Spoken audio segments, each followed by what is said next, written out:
tudo bom com vocês? Hoje eu vim aqui para fazer mais uma aula, videoaula sobre a matéria de ciências relacionada às plantas. As plantas, como vocês podem saber, estão presentes em todos os lugares que a gente possa ver. As características delas são autótrofas, ou seja, produzem seu próprio alimento. São pluricelulares, ou seja, apresentam mais de uma célula. São eucariontes, ou seja, possuem núcleo nas células. A fotossíntese que as plantas realizam é feita assim.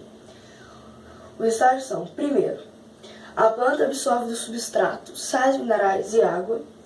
Depois ela absorve do ar o CO2, que é o gás carbônico. Depois ela absorve a luz solar como forma de energia para ela.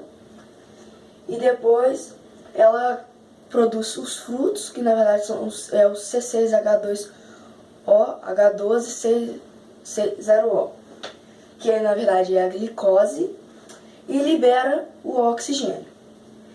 A nutrição das plantas é assim: é a absorção, ou seja, ela absorve o gás carbônico, a luz solar, os sais minerais e a água do substrato. A condução são os vasos condutores de seiva, o xilema e o floema. O xilema capta os sais minerais, as coisas tudo vem do substrato, e leva para as partes das plantas. E o floema é o que sai das folhas e leva para as partes das plantas, das outras partes. Na fotossíntese também. E a respiração.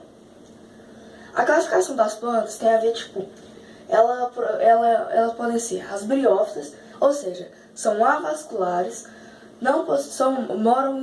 vivem em lugares úmidos e sombreados. E um exemplo que eu vou dar para vocês são os musgos. Vou dar uma observação muito boa aqui. As briófitas são como é que eu posso dizer? A planta mais antiga, por exemplo, elas são as mais simples, entende?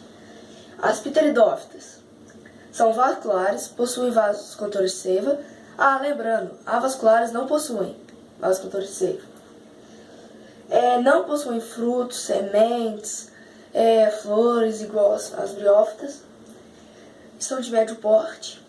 E um exemplo que eu vou dar para vocês são as samambaias. As gimnospermas são vasculares, sementes nuas, ou seja, não são